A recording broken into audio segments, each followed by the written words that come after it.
What's up, folks? My name Ken Liddell, and this the Nirvana Experience. This the second episode. For those people who listened to the first episode, I appreciate y'all. If this y'all first time listening to the show, I appreciate if you go back and listen to the first one.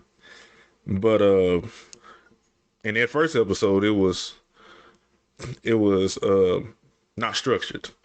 It was everywhere. I was really just going off top of my head and just basically, getting the feel of it. But from this episode going forward, I'm gonna have a little bit more structure to it. So this how I'm gonna do it.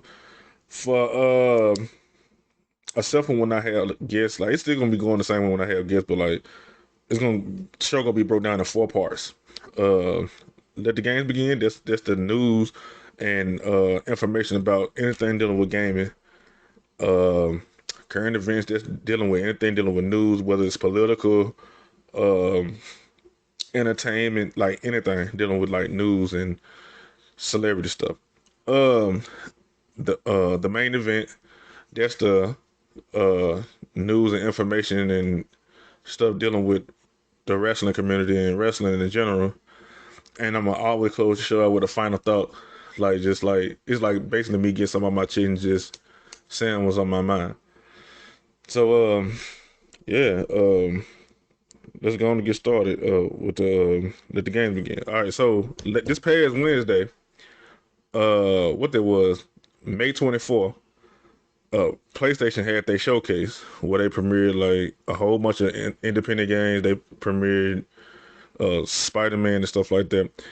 But one of the ones I want to talk about is Alan Wake 2. It come out in October on the 17th of this year, 2023.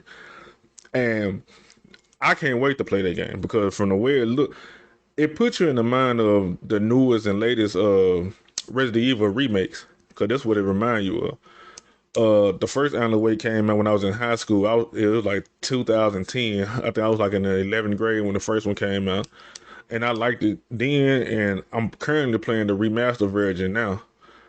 Um, Remedy Entertainment, them the people who developing the game, they did an interview with Kotaku, and apparently they not releasing the game on Blu-ray. It's gonna be a digital only release. And I'm starting to notice a couple publishers and developers are starting to release games digital only. Um, but in Remedy case, they said they was releasing Alan Wake 2 digital only to keep the game at the $60, well, the 59.99 price tag instead of the 79.99 price tag it'll be if you released it on Blu-ray. So I'm all down for that. We need more we need more stuff like that because these games starting to be 69.99 just for the like standard base edition. Is like, man, it's that shit crazy because like games always been in the $50 range, brand new. But nowadays I understand that the cost of games is going up. But man, I don't know. I be skeptical on buying stuff nowadays. Well, buying games brand new. Um, unless it's something that I want. Like the current Street Fighter game, Street Fighter 6. That game for great to come out next Friday on June 2nd. I've been having that game pre-ordered for months and I'm ready to get to it.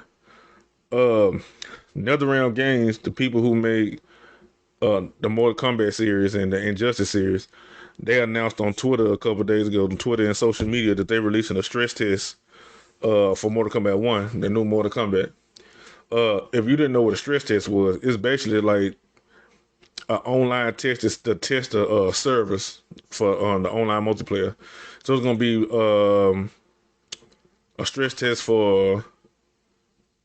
Oh, they ain't, I thought they came out with a date, but they really didn't come out with a date. I forget.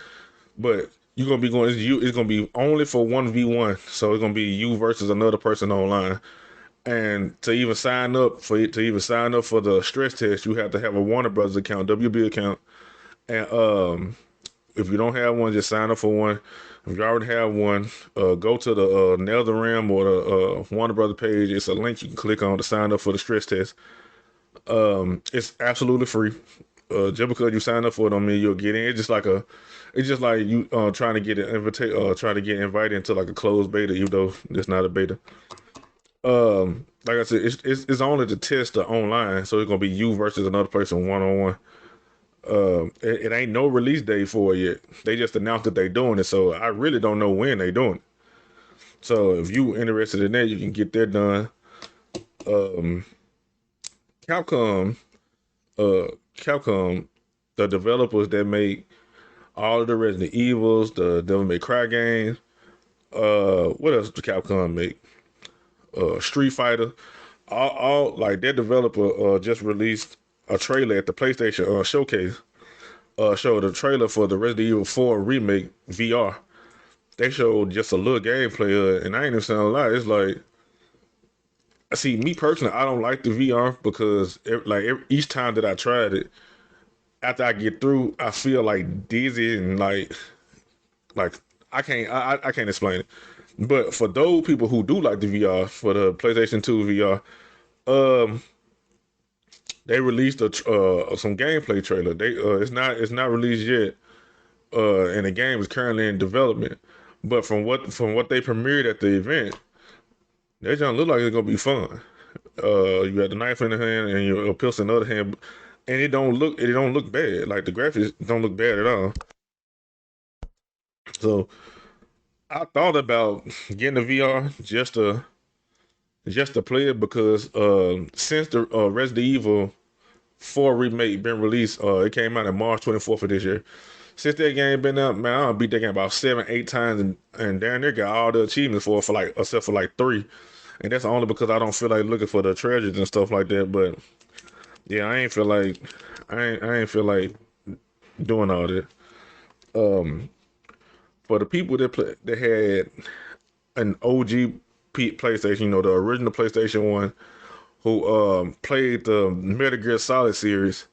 I played all of them um, at the PlayStation Showcase. Konami showed a teaser trailer for Metal Gear Solid Delta Snake Eater, which is a remake of the original Metal Gear Solid 3 Snake Eater. And the way Solid Snake looked in that game, man, I'm telling you, bro, I can't wait to play it because Metal Gear Solid one of the favorite games I played on the original PlayStation and PlayStation 2. Um, I didn't play Metal Gear Rising Revengeance with like what's his name Raiden. I really didn't play that. I bought it on PC and for some reason I don't it ain't the specs in my PC, but just for some reason I think that game had optimization issues because it's hard for me to run it without it crashing all the time. So I really missed out on that when it came out on PlayStation 3 and Xbox 360 back in the day. But the last thing I want to talk about from the PlayStation Showcase is PlayStation. They revealed their first official wireless earbuds. They put you in the mind of the Samsung. Well, I forget what the Samsung earbud called, but they just like the Samsung earbud. It was on the PlayStation, and they released something called Project Q, and it's supposed to be a hand. It's a handheld device, and you're supposed to be able to stream your games that you already have installed on your PlayStation 5 on that device over Wi-Fi. The issue I got with that because you can already do that with remote play. So I don't understand why they just didn't go on and make that a full-fledged new handheld for PlayStation. I don't know, but man, it's basically remote play, and that's what that's what I don't understand. So maybe when PlayStation decide to give us more information about it, I'll tell y'all and let y'all know. But yeah, that's it for the gaming news. Like that's it for the gaming news. So with the current events, bruh, I realize there's a lot of stuff. There's always something going on. So yesterday when I was reading, doing my research to find out what's going on in the news, so I can have something to talk about on this podcast, I realized I had came across an article about Target, and it said that Target lost $9 million in market value in a week the LGBTQ clothing for the kids. So I kept reading. So apparently Target had came out with a clothing line for children and babies, bruh. That's LGBTQ, and people had like started boycotting it and everything. It's some sources say that the reason why Target lost their $9 billion in market value is because of that. Other sources saying that uh, other mega retail corporations like Walmart and Best Buy and stuff like that has been having a decline in sales as well. So I really don't know what's really contributing to that, but I know before last week on Wednesday when they did they earnings call and all that type of stuff, Target stock was at $160 a share, and they overall worth was like $74 billion as of Thursday of this week.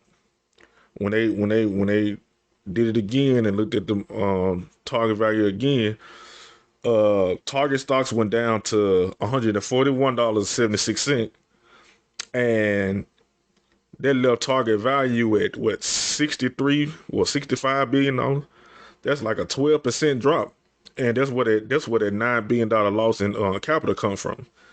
So I don't know if it really came from uh that boycott situation, but man, this stuff is getting out of hand with this LGBTQ stuff, bro. When it come down to babies, bro, just leave the babies alone. They're just my opinion. Just let baby wear baby clothes, Winnie the Pooh clothes, colorful clothes. Just let them like it don't. Babies don't need to be concerned with what they was born with. All right. Uh, in Florida, what's his name? Ron DeSantis.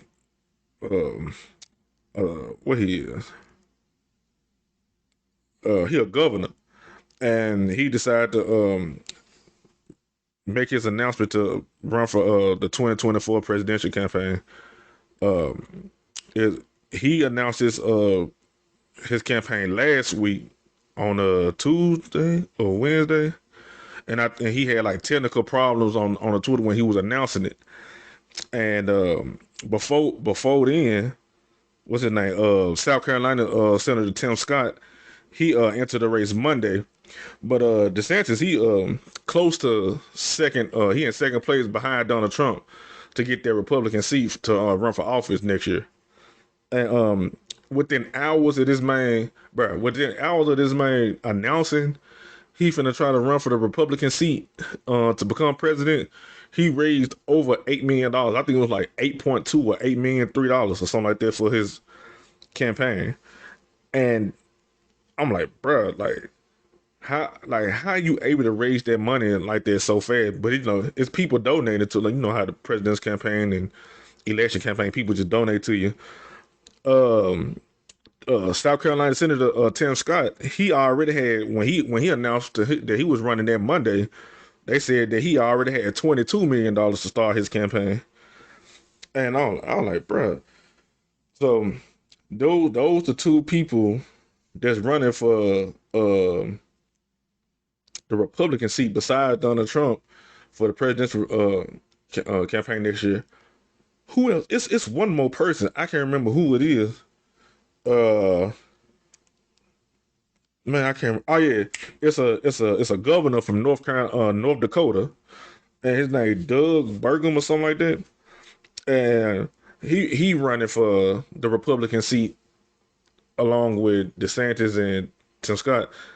And I watched an interview with him on NBC this past week, and he was focused on like the tech business and businesses recently. He ain't even really go out to any other the other candidates and stuff like this. So it'll be cool. It'll be cool to see how that turn out. But I don't think nobody's taking that seat for Trump. I think he gonna hold it down, and I think he gonna hold that down and be the representative for the Republicans next year. So there's a lot of scandals I've been reading about, but the one that stuck out to me recently in Texas, it's this dude named it's this elected official Ken Pardon calls for a peaceful protest at the Capitol. He basically doing the same thing that Trump did back in 2021 on January 6th when he had all them folks to storm the Capitol building and everything like that. But instead of them being violent, he wants them to be peaceful because today, actually Saturday, May 27, 2023, um, Texas is having a hearing to impeach him because he was suspended. They trying to get him out of office and suspended from office because it was allegations that he was doing bribery. They were saying he was unfit for office, and they say he abused public trust. So he been elected to office 3 times, and after them 3 times, he already had several stuff came against him, several accusations come against him. So uh, as of right now, I don't know what the outcome was 'cause I haven't researched and uh, see what the outcome is as of the recording. But today was supposed to be the day when he got uh, when they tried to see if they was going to impeach him or not. Um, I was also reading about in Indianapolis. It's this doctor. Her name Dr. Caitlin Bernard. I think I said that right. She in trouble with the Indiana board for violating patient privacy laws for talking about performing an abortion on the 10-year-old rape victim. And they real deal trying to like she not finna lose her medical license or anything like that. It's just a lot of back and forth because some people think she did a good thing and some people, you know, think that she wasn't supposed to say nothing and wasn't supposed to do it. And when it come down to situations like that, when a young girl get raped or taken advantage of anything like that and she get pregnant from that outcome, an abortion, especially that young at 10 years old, an abortion is the only outcome that I see.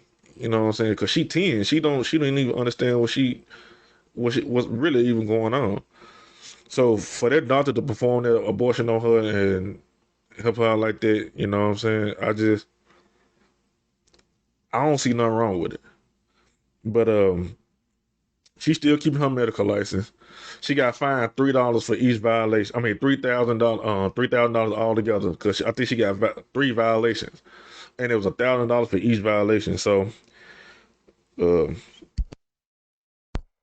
it's crazy how people are real deal vote against, bro. People are real deal vote against helping the kid, helping the baby out in this situation when they been raped and stuff like that, bro. It should be a unanimous decision saying that okay, this kid's been raped, this kid is pregnant. We need to do something about this. I understand that people be like that's a life and everything like that, but nah, because you'll have the folks that's saying this shit, the folks that's real deal saying this shit, they'll have a different perspective and outlook if there was their 10-year-old daughter that was in this situation. I guarantee you that. Everybody that ain't for abortion and everything like that, if there was your 10-year-old daughter that got raped and put in a situation like that, bruh, y'all can't tell me that y'all won't be trying to do everything to like fix that situation. So, uh, what else? I don't know if y'all know what Neuralink is, but Neuralink is Elon Musk's company, and they deal with uh, what it is, the brain implant stuff. So, so Neuralink is supposed to be from what I read and from what Elon Musk said. He said that Neuralink's supposed to be like a implant, and it's one of the many groups that's like working on linking the nervous system to computers to help treat the brain disorders and the brain injuries and stuff like that. And my whole issue with that type of stuff, bro, is uh with the advancements in AI every day, it ain't no telling what can happen at all. So when you implant something in your brain, the Unite Neuralink just announced on Twitter the other day, a couple of days ago, as of this recording, saying that the United States has granted them permission to start the trials in people. So now what they finna start doing is start finding people to implant this Neuralink device in their brain. So I don't know what the outcome gonna be. I can guarantee you, because the FDA ain't said nothing about it. They didn't say if they approved it or not. They was just quiet on the situation. But I can guarantee you, this Neuralink thing, before it even get to a place where it's stable and good, it's gonna harm some people. Because we not meant to have stuff implanted on our brain, because our brain already a big supercomputer anyway.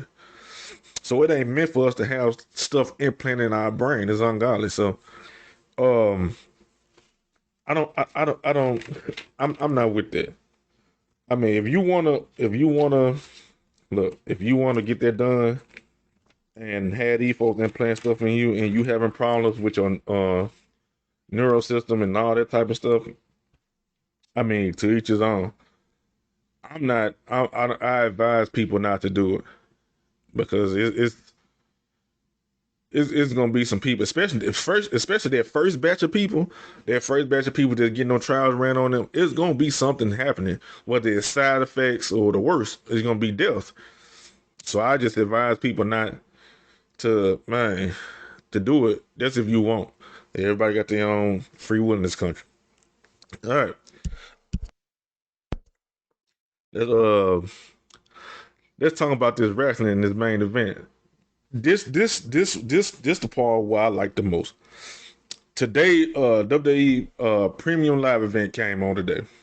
I watched it from beginning to end. And wait a minute, before I even get to that, I want to talk about what I had heard Hulk Hogan say. Hulk Hogan was on the podcast. He was doing it via virtually. And he was like, Hulk Hogan said he never had a retirement match. But I could have sworn that that match he had with The Rock at WrestleMania 18 was his retirement match. But I forgot that he had, when I was sitting here writing about this stuff and I was thinking about it, I was like, wait a minute, this man I had a match with Shawn Michaels at SummerSlam in 2005 when HBK was overselling everything.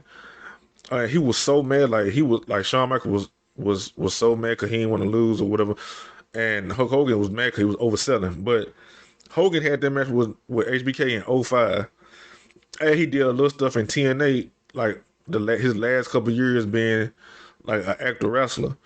So when I think about it, he did have a retirement match, but at his age, he only had about 8, 9 back surgeries. Um, Hogan, I don't think he needs to do a match like that. You know, Steve Austin just had a match with Kevin Owens last year at WrestleMania, and it was a good match for what it was, because before then Steve Austin haven't did a full match in years, and in almost 20. It's been almost 20 years. I know it's been over 15. It was like 18, 19 years at that time. It was 19 years because he retired in 2003. So last year made 19 years since he had a full match. And for what it was good, because he took bumps, he did suplexes and everything. Like, the only part of that match that was kind of wonky is when Vince McMahon came out. He tried to do a stunt, and Vince almost ate it. So it didn't go according to plan. But as far as his actual match with what's his name, Kevin Owens, it was good. But I don't think Hogan.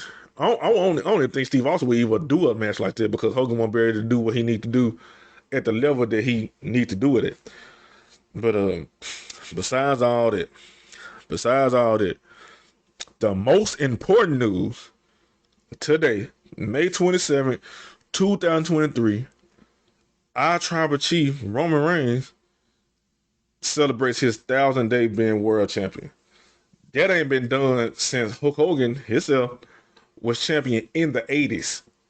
Nobody has held a world title in no organization, WWE, AEW, TNA, no wrestling organization, for 1,000 days in almost 40 years. Not Shawn Michaels, Triple H. I think Steve Austin and The Rock at their height during the Attitude Era. I think the longest they had titles was like uh no more than 6 months at a time, but they were champion multiple times. And bruh,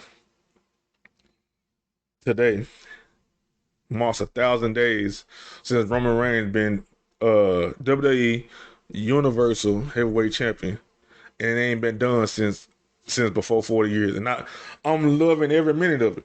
Cause for this last past year, everybody been wanting this man to lose his title, including James. I'll go over James House for the Royal Rumble, go over James House for WrestleMania, and we watching these main events, and he rooting against me. Instead of trying to be on his tribal chief side, he's rooting against me. He rooting against me, and I'm telling this man, I'm like, look, Roman's gonna win. He like, nah, Roman. He like, Roman ain't gonna win. I'm telling you, bro.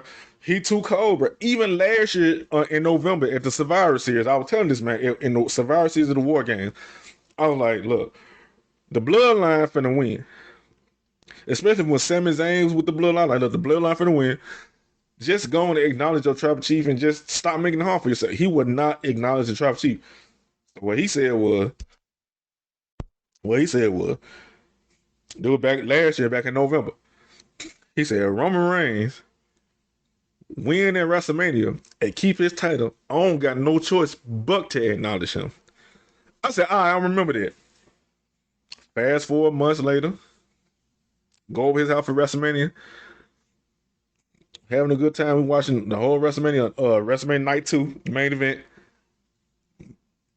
Roman Reigns going against Cody Rhodes, the American Nightmare Cody Rhodes. I ain't even saying a lie. I thought he was about to lose his title tonight. Because the way they was building up the match and the story around the match. Cody Rhodes came back to the WWE to finish the story, to win the title that his daddy, the American Dream, Dusty Rhodes, never won a WWE championship throughout his whole career.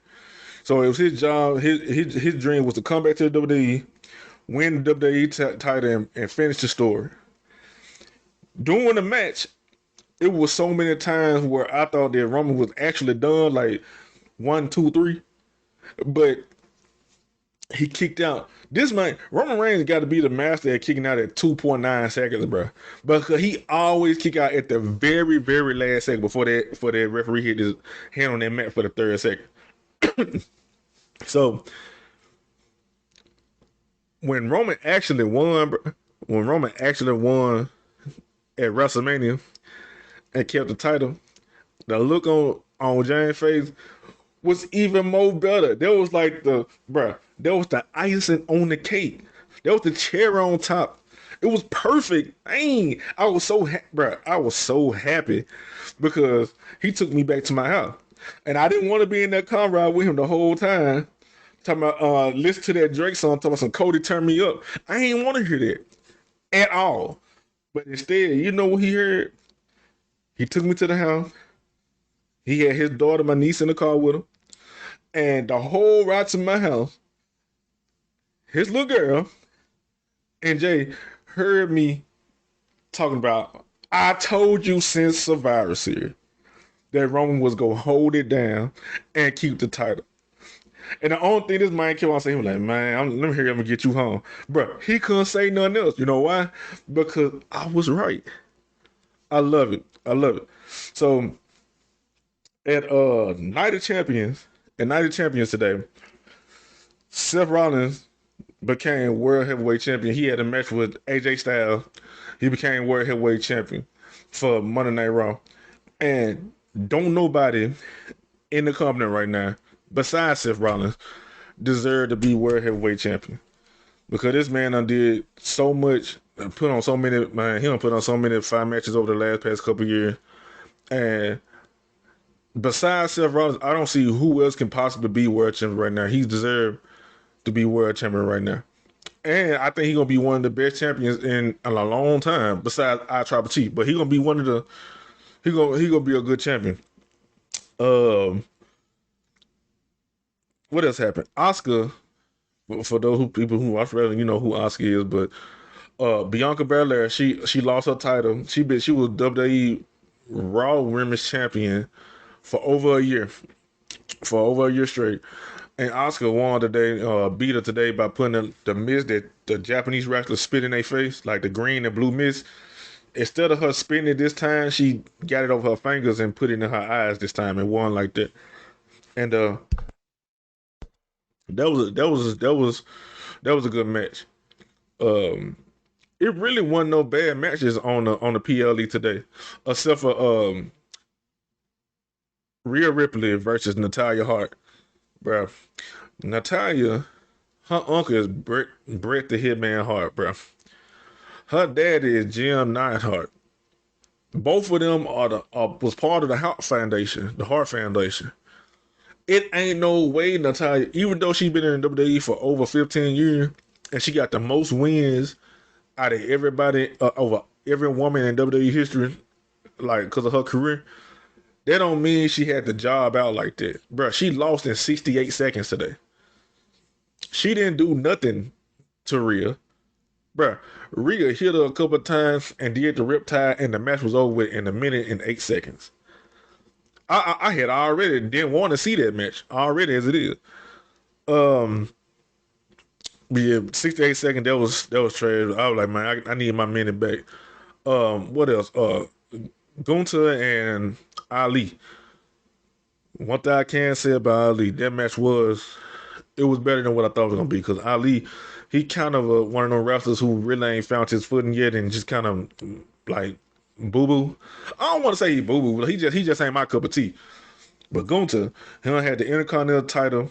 He got the longest modern reign of Intercontinental title holder and so long, and he holding it down. He keeping his title.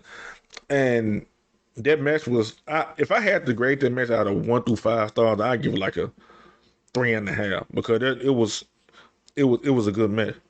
But this main event though, this main event with the Bloodline, Roman Reigns, Solo Sikoa, his cousin, part of the Bloodline.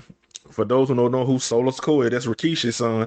I know a lot of people know who Rikishi is, so that's one of his sons who was with Roman Reigns going against Sami Zayn and Kevin Owens.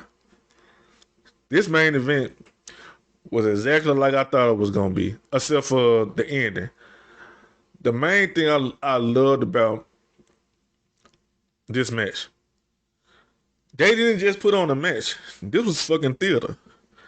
This was theater every which way, because when the match first started, Sami Zayn is so loved over there. For the last past 5 years that WWE been going to Saudi Arabia, Sami Zayn haven't been able to go because he's of Syrian descent, and Syria and Saudi Arabia, they weren't on good terms. But right before the the PLE today, Syria and Saudi Arabia relationship got better and they on good terms now. So Sami Zayn was able to come to the country for the first time and perform today.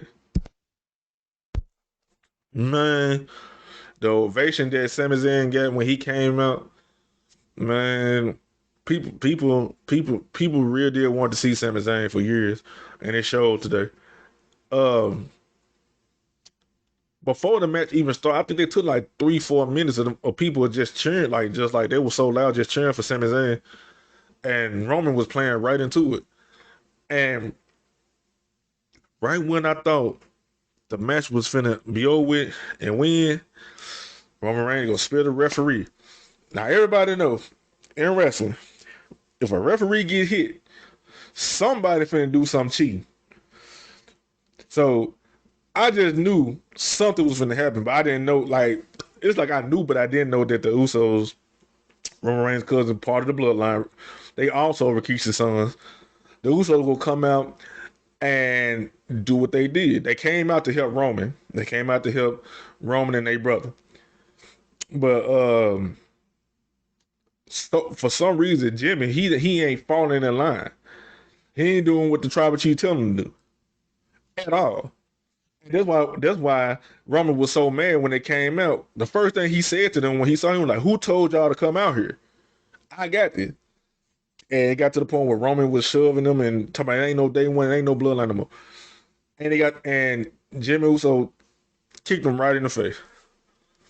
Right when that moment happened, the bloodline exploded right then and there. Ain't no more bloodline now. Ain't no more bloodline.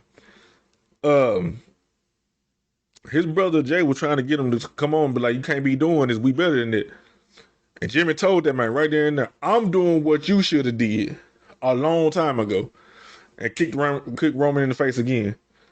I was at the house like, bruh, I can't wait for Friday. And then on top of that, what made it worse? So this is my favorite. This is the part I hated the most out of the whole match. What made it worse is they lost the match. So next Friday, that's coming. Well, this Friday that's coming up. What I'm gonna do? I'm gonna play a little Street Fighter before SmackDown come on. Okay, come on at 7. And my face gonna be glued to that TV to see what Roman Reigns finna say and do to these folks for making him lose the match.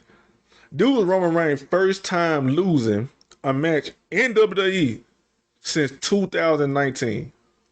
He still haven't been pinned. Roman Reigns haven't been pinned at all since 2019. But this is his first loss since 2019. And it didn't even come from his own doing. That would make it make it worse. But yeah, man, like it was a good PLE overall.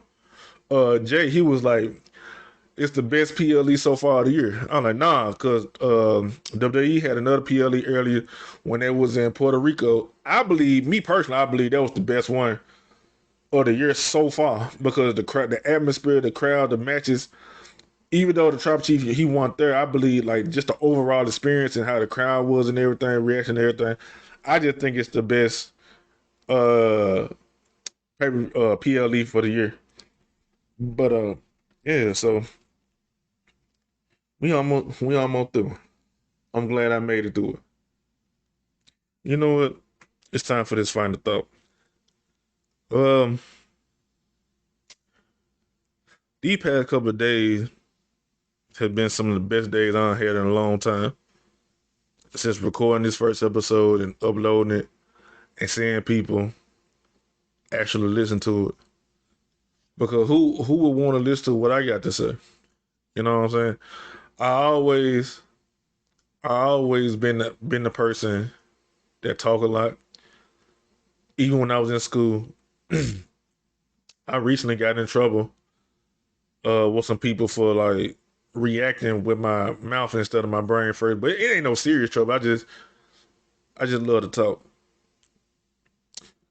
Um, I uploaded my first episode of this show a couple of days ago, and the people who listened to it and downloaded it, I appreciate it.